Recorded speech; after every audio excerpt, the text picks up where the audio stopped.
मेरठ में हुई 3 महीने पूर्व घरफोड़ी के प्रकरण में उमरेड पुलिस द्वारा 2 आरोपियों को नागपुर से गिरफ्तार किया गया। कलम 380 457 आईपीसी के धारा के तहत उमरेड पुलिस स्टेशन में 29 मई से मामला दर्ज किया गया था, जिसमें उमरेड रहवासी पीड़ित पक्ष भास्कर नानाजी गर्दलवार के घर में अज्ञात आरोपियों द्वारा घरफोड़ी कर सोने चांदी की चोरी की गई थी।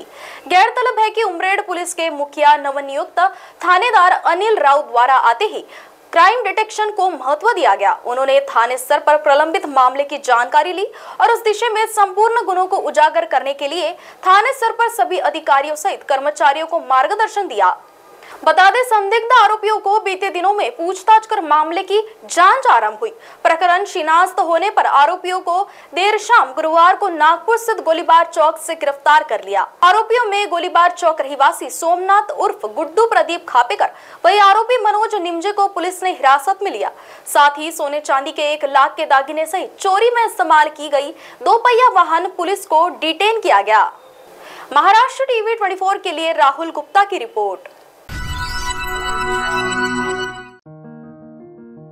आयुष्यात प्रगती तेव्हाच होते जेव्हा अंगभूत गुणांना योग्य संधी मिळते। ग्रामीण महिलांना आत्मसन्मानाने जगता यावे,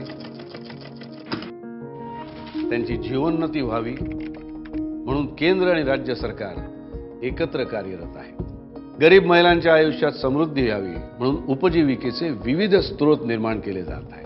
त्यांना स्वयंसहायता गट ते महिला किसान सशक्तीकरण परियोजनेचा लाभ मिळतोय।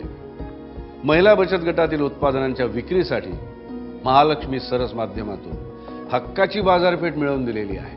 शेतकरी महिलांचे उत्पन्न वाढावे यासाठी 400 शेतकरी कंपन्या स्थापन केलेल्या आहेत। आज ग्रामीण भागातील लाखो महिलांच्या जगण्याचा दर्जा उंचावतो आहे। महाराष्ट्र राज्य ग्रामीण जीवनोन्नती अभियान, निर्धार ग्रामीण विकासाचा, महाराष्ट्राच्या उन्नतीचा। ग्रामविकास व पंचायत राज विभाग, महाराष्ट्र शासन।